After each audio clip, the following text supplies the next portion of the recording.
मुलांना good morning. तुम्हाला ऑफिसच्या समोर दिसतंय अब्दुल कलाम यांचा आज स्मृती दिन आहे.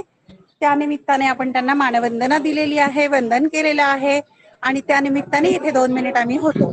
तुम्ही नमस्कार करा आणि मग आपण आपल्या अभ्यासाला सुरुवात करणार आहोत. पहा शाळेमध्ये किती सुंदर फुलं पण फुललेली आहेत.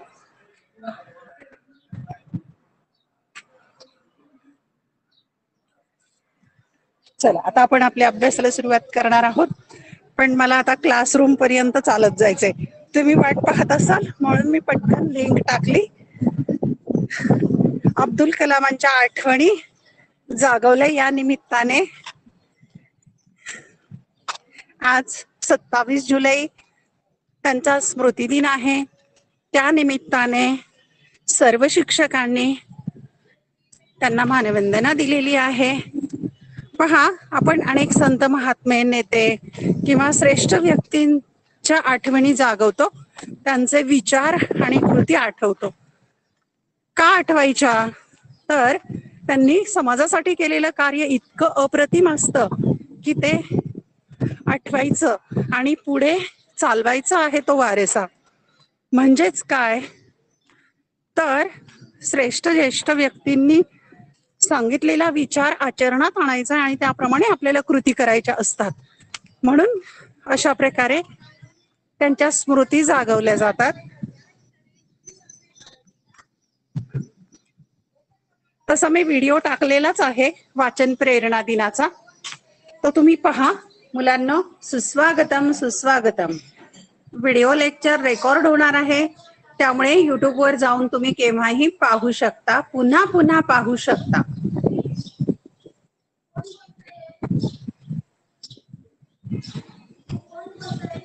मराठी युवक भारती इयत्ता 12वी हा विषय आपण अभ्यासाला घेतलेला आहे आणि यामधील आपण भाग क्रमांक 3 यातील घटक अभ्यासाला घेतलेला आहे. कथा, साहित्य प्रकार, परिचय.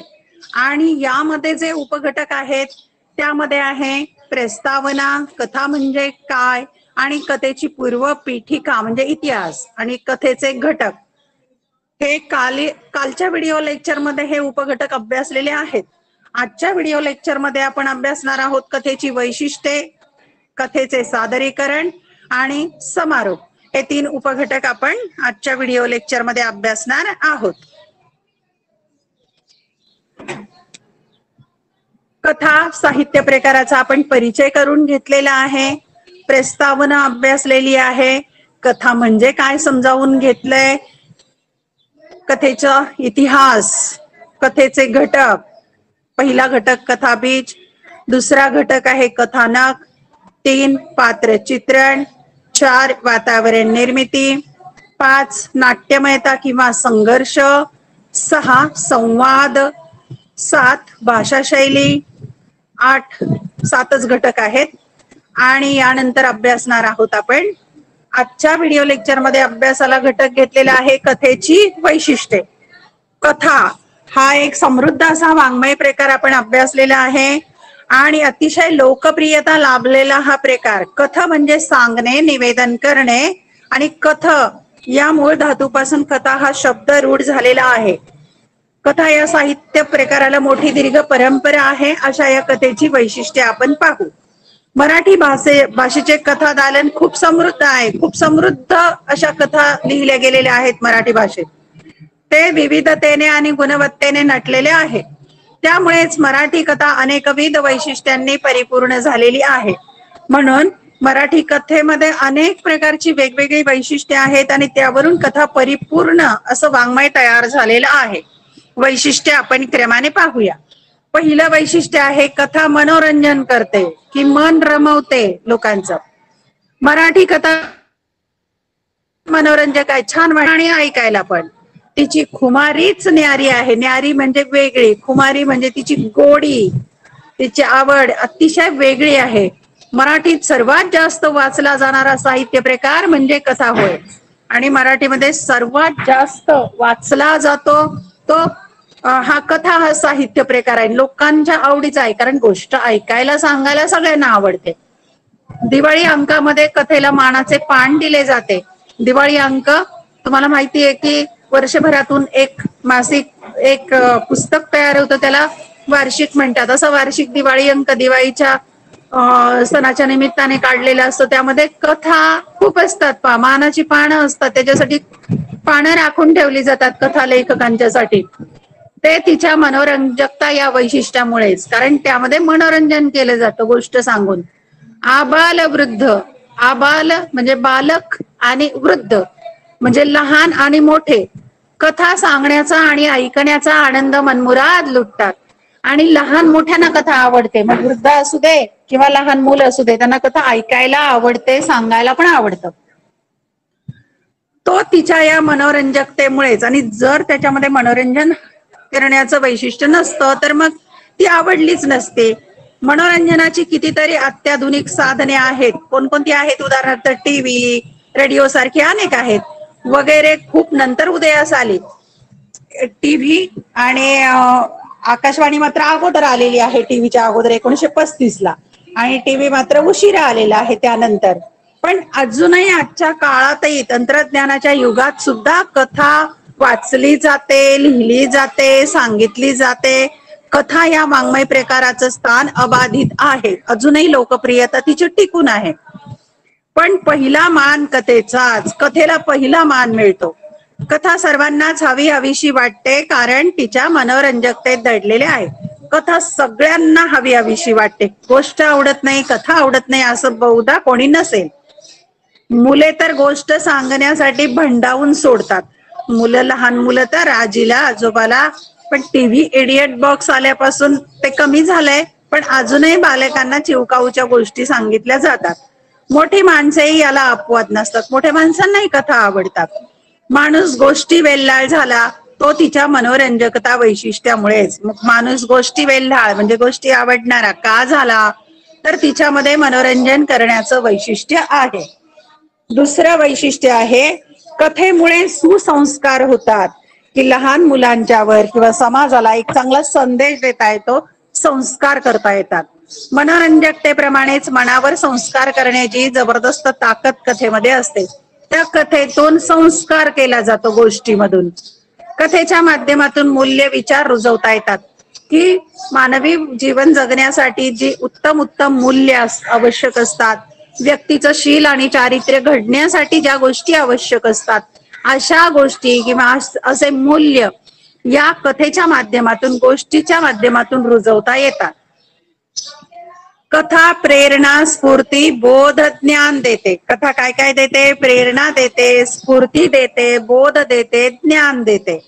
मानवता, सत्य, समता, न्याय, स्वातंत्र्य, बंधुभाव, औदार्य, धैर्य, श्रमनिष्ठा, संवेदनशीलता, दया, सहकार्य अशा कितीतरी मूल्यांचा संस्कार कथा करते. कथेतून ते संस्कार होतात पहा. आता उदाहरणार्थ साने गुरुजींची एक गोष्ट आठवते मला. साने गुरुजींनी झाडाची कळी तोडली होती. झाडाची कळी तोडली त्यावेळेला आईने की अशी कळी तोडू नये अशा प्रकारचा संस्कार केलेला आहे. आपल्या मुलाला सांगितलं की बाळा कळी तोडू नये, कळीचं फूल व्हावं द्यावं, होऊ द्यावं, आणि मग फूल परमेश्वराच्या चरणी व्हावं, असा संस्कार केला. ही गोष्ट लहान मुलांना सांगितली तर त्यांच्यामध्ये सुद्धा अशा प्रकारचा गुण निर्माण होऊ शकतो. अशा प्रकारे कथा संस्कार देते. मानवी मूल्यांची कदर करणारे आदर्श व्यक्तिमत्वे कथा वाङ्मयात जागोजागी आढळतात. आणि मानवी मूल्य जी आहेत, मग ती स्वातंत्र्य, समता, बंधुता, न्याय अशा मूल्यांचा मान राखणारे, कदर करणारे व्यक्तिमत्व कथा वाङ्मयात जागोजागी आढळतात. सामान्य माणूस प्रसंगी आभाळा एवढा मोठा कसा होऊ शकतो हे एखाद्या बोधकथेच्या माध्यमातून वाचकांच्या मनावर ठसवता येते. मग सामान्य माणूस कसा मोठा होतो एखाद्या छोट्या गोष्टीतून सांगता येतं. याचं एक उदाहरण घेऊया आपण. आज अब्दुल कलाम, माजी राष्ट्रपती अब्दुल कलाम यांचा आज 27 जुलै स्मृती दिन आहे. यांची एक गोष्ट मी तुम्हाला सांगते. जेवायला गरिबीच्या परिस्थितीत असणार हे त्यांचं कुटुंब जेवायला बसलेले आहेत आणि वडिलांच्या ताटामध्ये भाकरी जळालेली आहे.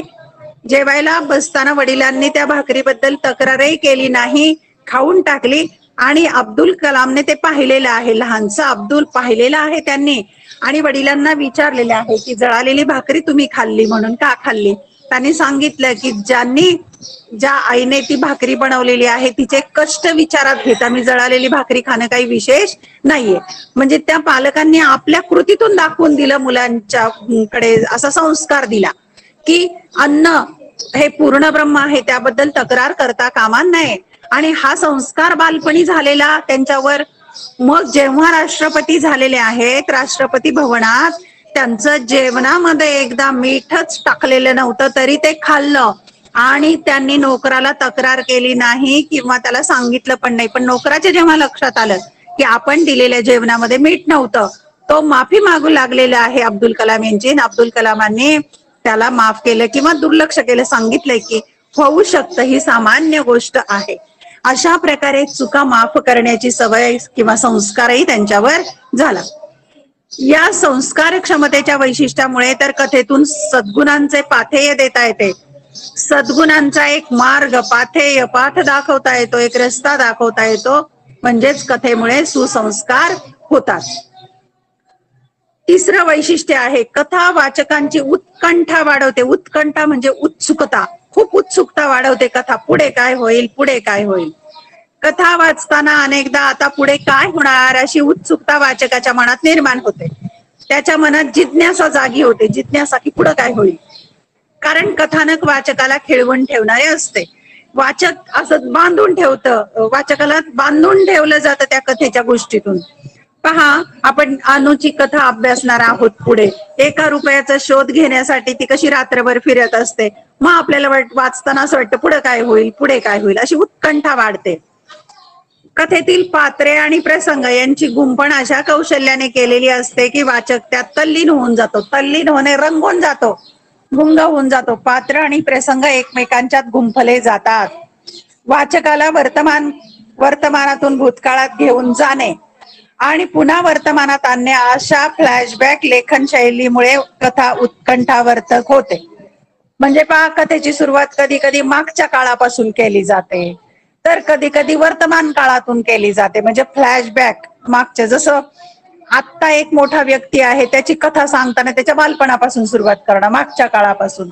अशा प्रकारे लेखन शैली असेल तर त्या कथेमध्ये उत्सुकता वाटते, उत्कंठावर्धक अशा प्रकारची कथा होते. या दृष्टीने पाठ्यपुस्तकातील शोध ही कथा एकदा वाचा, आणि जरूर वाचा तुम्ही ही कथा. त्या कथेतील आकस्मिक वळणे आणि टर्न मिळतात त्या कथेमध्ये, टर्न, वळण प्रसंगाला, नाट्यमय प्रसंग, कथेचा अनपेक्षित शेवट आणि अनपेक्षित धक्कादायक असं शेवट केलेला असतो एखाद्या कथेचा. या सर्वांमुळे उत्कंठा शेवटपर्यंत कशी टिकून राहते हे तुमच्या लक्षात येईल, आणि त्या कथेतून आपल्या लक्षात येईल की कसा अनपेक्षित असा शेवट, असा दुःखद झालेला आहे त्या कथेचा. म्हणजे हे वैशिष्ट्य महत्वाचं आहे. तिसरं, कथा वाचकांची उत्कंठा वाढवते. चौथं वैशिष्ट्य आहे कथा एककेंद्री असते. एककेंद्री समजून घ्या. अनुभवाचे, रचनेचे एककेंद्रित्व हे कथेचे वैशिष्ट्य आहे. कादंबरी व नाटकाप्रमाणे ती बहुकेंद्री नसते. बहुकेंद्री म्हणजे कादंबरी, नाटक खूप मोठं असतं, मग त्यामध्ये खूप वेगवेगळ्या बाबी विचारात घेतल्या जातात किंवा मांडल्या जातात, आणि अनुभव, रचना याचं एकच केंद्र मानून कथा लिहिली जाते. कथेतील प्रसंग, पात्र, वातावरण मर्यादित असतं, कारण छोटी असते कथा, त्यामुळे तो कालखंड, त्यातले प्रसंग, त्यातले पात्र मर्यादित छोटी असते, म्हणूनच ती लहान असते, लघु असते. लघु म्हणजे लहान, ती पसरट नसते, म्हणजे मोठी नाही. तिचे स्वरूप स्फुट म्हणजे छोटे असते, म्हणून तिला म्हणतात कथा एककेंद्री असते. एकाच केंद्रकाभोवती तिची मांडणी केली जाते. कादंबरी किंवा नाटकाप्रमाणे बहुकेंद्री नसते. पाचवं वैशिष्ट्य आहे कथा भूतकाळात लिहिली जाते. वर्तमानात नाही तर भूतकाळात, मागच्या कालखंडात. सर्वसाधारणपणे कथा भूतकाळात लिहिली जाते, म्हणजे असं झालं होतं, तसं झालं होतं, अशा प्रकारे. कथेत होऊन गेलेल्या घटनांविषयीचे निवेदन असते. उदाहरणार्थ, एक गाव होते, तिथे एक दानशूर माणूस राहायचा, ही अशी वाक्यरचना सर्वसाधारणपणे कथेत आढळते. कथेत अशी वाक्यरचना आढळते भूतकाळातली की एक गाव होतं, एक राजा होता, मागच्या काळातल्या घटना. कथेत एखादी हकीकत असते, म्हणजे गोष्ट असते, घडून गेलेले प्रसंग असतात, म्हणजे प्रसंग होऊन गेलेले असतात आणि त्यांचे वर्णन केलेले असते. त्यामुळे आपोआपच कथा लेखनासाठी भूतकालीन निवेदन शैली वापरली जाते. म्हणजे वर्तमानकालीन निवेदन शैली नसते, तर भूतकाळातली, मागचं असं होऊन गेलंय तसं होऊन गेलंय अशा प्रकारे कथा भूतकाळामध्ये लिहिली जाते. 6वं वैशिष्ट्य आहे, कथेच्या माध्यमातून जीवनाचा वेध घेतला जातो. जीवनाची दिशा पाहिली जाते, वेध घेतला जातो. कथा मानवी जीवनाचा वेध घेतले, मानवी जीवनातले प्रसंग असतात त्यामध्ये, म्हणून ती जीवनस्पर्शी असते. मानवी जीवनाच्या सर्व अंगांना स्पर्श करणारी कथा असते. राजा राणी असो वा एखादा टॅक्सी ड्रायव्हर, नर्स असो वा गावातला लोकसेवक, त्या प्रत्येकाच्या जीवनातील घटनांचा, भावभावनांचा, वैचारिक उलथापालथींचा धांडोळा घेण्याची ताकद कथेत असते. धांडोळा घेणे म्हणजे शोध घेणे, की मग तो एक टॅक्सी ड्रायव्हर असू दे, शेतकरी असू दे, किंवा लोकसेवक असू दे, आमदार खासदार असू दे, शिक्षक असू दे, किंवा सैनिक असू दे, या प्रत्येकाच्या जीवनामध्ये ज्या घडणाऱ्या घटना आहेत, भावभावना आहेत, किंवा वैचारिक दृष्टीने जे ते बदल होतात, उलथापालथ होते, या सगळ्यांचा मागोवा या घेण्याची ताकद या कथेमध्ये असते. कथेला एकही जीवन विषय वर्जन आहे. वर्जन असणे म्हणजे नकोसा नसणे. कथेमध्ये कोणताही विषय येऊ शकतो, कोणत्याही विषयावर गोष्ट लिहिता येते. बालपण मानवी जीवनात प्रवेश करणारी कथा आयुष्यात ठाण मांडून बसलेली असते. ठाण मांडून बसणे, कायमचं बसणे, बसतान बसणे. बालपणी सगळ्यांनी चिव काऊच्या गोष्टी ऐकलेल्या असतात. अशा पद्धतीने त्या व्यक्तीच्या जीवनात कथा प्रवेश करते आणि आयुष्यभर बसून असते कथा. जीवनाचा वेध घेण्याचे वैशिष्ट्य कथेची खासियत आहे. खासियत विशेष गोष्ट आहे. जीवनाचा वेध घेण्याचं हे वैशिष्ट्य कथेची एक वेगळं वैशिष्ट्य आहे. 7वं वैशिष्ट्य, श्रवणीयतेमुळे कथेचे सादरीकरण करता येते. सादरीकरण म्हणजे प्रेझेंटेशन, ही कथा सांगता येते. का सांगता येते? तर तिच्यामध्ये श्रवणीयता, श्रवण करणं, ऐकणं, ऐकायला आवडते लोकांना, म्हणून ती सांगता येणं महत्वाचं आहे. सादरीकरण म्हणजे सादर केले जाणे, सांगणे, कथन करणे. कथा सादर केली जाते म्हणजे सांगता येते गोष्ट किंवा कथा. कथामाला, बालक मेळावे, बालसाहित्य संमेलने, इथे आवर्जून कथा सांगितल्या जातात आणि कथाकथनाचे मोठमोठे कार्यक्रम सुद्धा होतात. वपू काळेंच्या कथा तुम्ही ऐका, युट्यूबवर उपलब्ध आहेत. मग ते मिराजदार असतील, वपू काळे असतील, पु ल देशपांडे, प्र के अत्रे यांच्या कथा इंटरनेटवर उपलब्ध आहेत, त्या वाचा किंवा ऐका. बालसाहित्य संमेलन असेल किंवा कथामाला असेल, बालकांचा मेळावा असेल, अशा ठिकाणी कथा सांगितल्या जातात. कथाकथनाचे कार्यक्रम टीव्हीवर पण अनेक प्रकारे होतात पहा. नाटके, कादंबऱ्या, निबंध वा लेखसंग्रह यांचे कथन फारसे होत नाही. म्हणजे नाटक सांगितलं जात नाही, कादंबरी मोठी असते सांगितली जात नाही, निबंध, लेखसंग्रह हे काही सांगितलं जात नाही. पण कथा, गोष्ट मात्र नक्कीच सांगितली जाते. पण कथाकथन मात्र घरोघरी, शाळांमध्ये, साहित्यविषयक कार्यक्रमांमध्ये नित्यनेमाने घडत असते. आणि मग कथा घरातही सांगितली जाते, बाहेरही सांगितली जाते, कार्यक्रमामध्ये सांगितली जाते.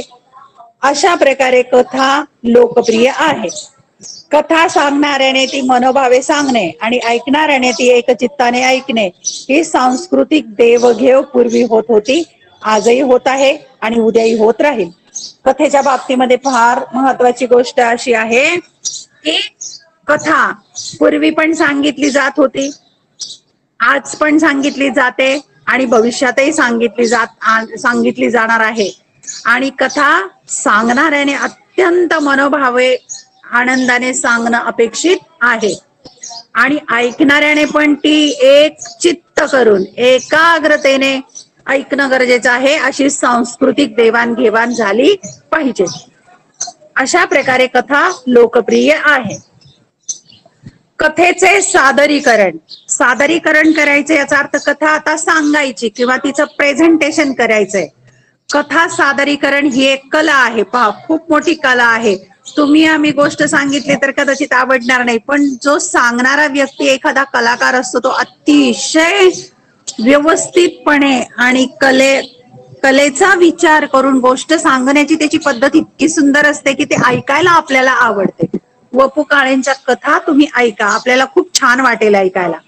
आणि योग्य प्रयत्नाने ती कला साध्य होऊ शकते. पण प्रयत्न केलं तर गोष्ट सांगण्याची जी कला आहे, कथा सांगण्याची कला आहे, ती आपल्याला प्राप्त करता येऊ शकते. विविध प्रकारच्या कथांचे मूक वाचन. मूक वाचन याचा अर्थ आवाज न करता वाचायचं. म्हणजेच काय तर तोंडातून आवाज नाही काढायचं पण वाचायचं. वाचनाचे दोन प्रकार. एक तर मूक.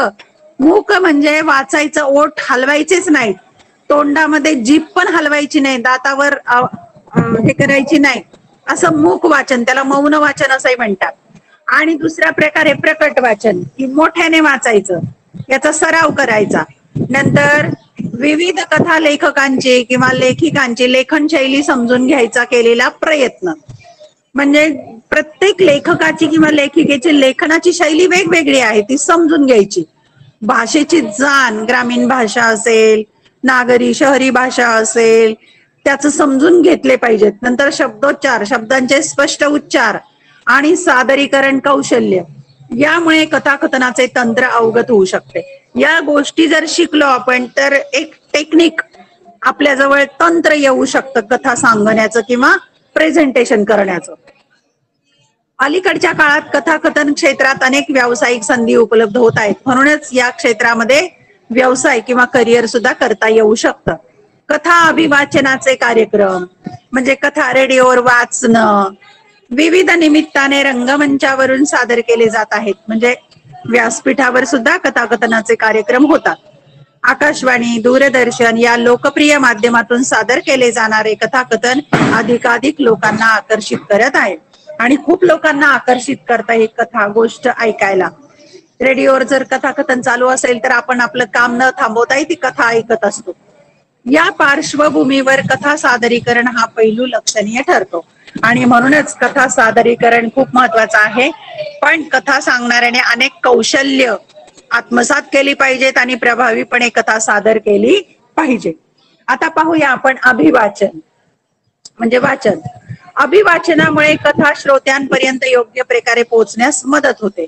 श्रोत्यांच्या पर्यंत कथा पोहोचते वाचल्यामुळे. कथेचे अभिवाचन एकाच वेळी जर अनेकांकडून केले गेले तर आवाजाचा एकसुरीपणा टळतो. म्हणजे एका सुरामध्ये नाही वाचायची, अनेकांनी वाचन करायचं तिचं, तर वेगवेगळं अभिवाचन होईल. संवादातील चढ उतार, बोलताना होणारे चटपटीतपणा, शब्दफेक यातील विविधतेचा आनंद श्रोत्यांना मिळतो. म्हणजे कथेमध्ये जे पात्र आहे त्या पात्राचे हावभाव किंवा जी पद्धती आहे त्याचाही आनंद घेता येतो. संवादातील चटपटीतपणा, चढ उतार, शब्दफेक याचाही आनंद श्रोत्यांना मिळू शकतो. कथेतील घटना, प्रसंग, व्यक्तिरेखा यांचे आकलन होण्यास मदत होते. कथा वाचनाला जर पार्श्वसंगीत म्हणजे बॅकग्राऊंड म्युझिक म्हणतात ना, की मागे कथा वाचली जात आहे, मागे कमी आवाजामधलं संगीत म्युझिक, त्याला पार्श्वसंगीत म्हणतात. प्रकाश योजना, जर त्याच वेळेला प्रकाशाची योजना असेल रंगमंचावर. नेपथ्याची जोड, नेपथ्य म्हणजे त्याची ड्रेपरी, त्या व्यक्तीने त्या संदर्भात केलेला वेशभूषा, तर ते अभिवाचन श्रोत्यांवर चांगला परिणाम करते. असं जर केलं तर कथाकथनाचा कार्यक्रम चांगला होतो व दीर्घकाळ स्मरणात राहते आणि हे असं स्मरणामध्ये लोकांच्या राहू शकतं. आता पाहूया आपण कथाकथन प्रत्यक्ष. कथाकथन करणाऱ्या व्यक्तीला भाषेच्या ज्ञानाबरोबरच वाचिक अभिनयाची जोड द्यावी लागते. वाचिक अभिनय म्हणजेच गोष्ट सांगणाऱ्या व्यक्तीने अभिनय पण करायचा, हावभाव पण करायचे. लहान मुलांना गोष्ट सांगितली, चिवताय चिवताय दार उघड, तर दार उघड म्हणताना आई काय करते तर दाराला थाप दिल्याचं किंवा कडी वाजवल्याची ऍक्शन करते किंवा कृती करते. मूल पण तसंच करतं, त्याला शब्दाबरोबर वाचिक अभिनय असं म्हणतात.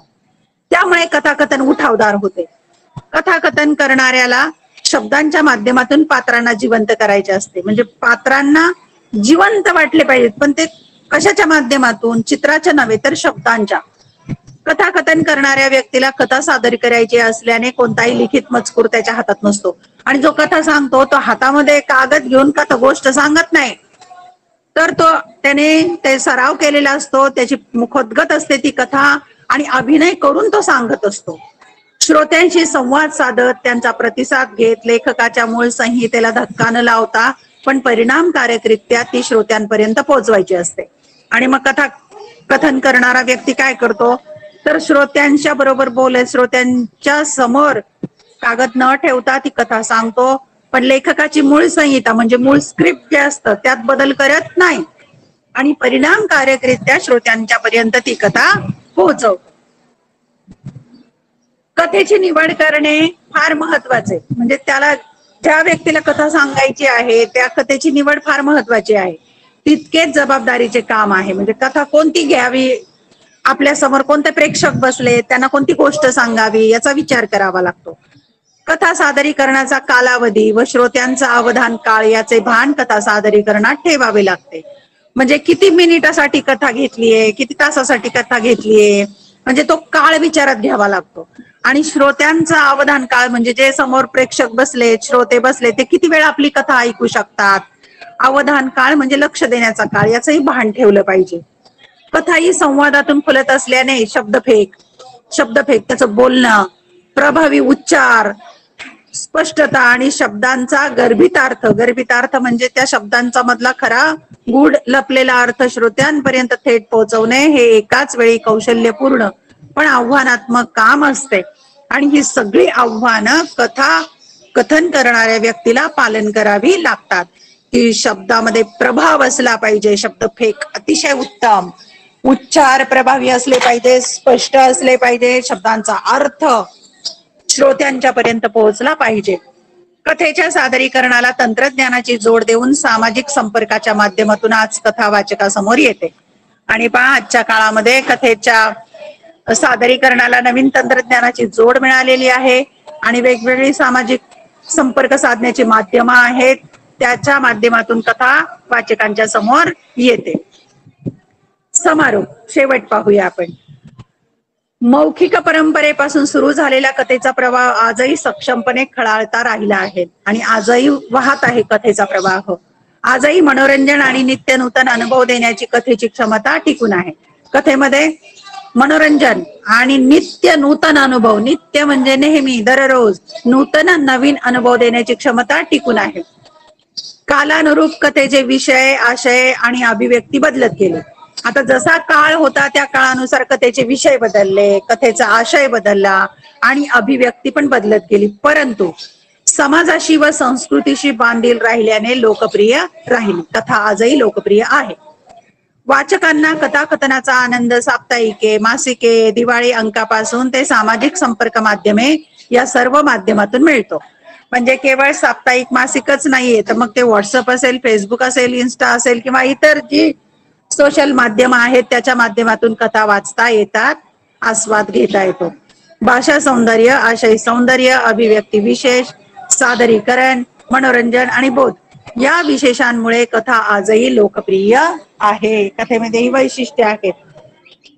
कथेचं भाषेचं सौंदर्य, आशयाचं सौंदर्य, अभिव्यक्तीचा विशेष आणि प्रेझेंटेशन किंवा सादरीकरण, मनोरंजन आणि बोध देणं, यामुळे कथा आजही लोकप्रिय आहे.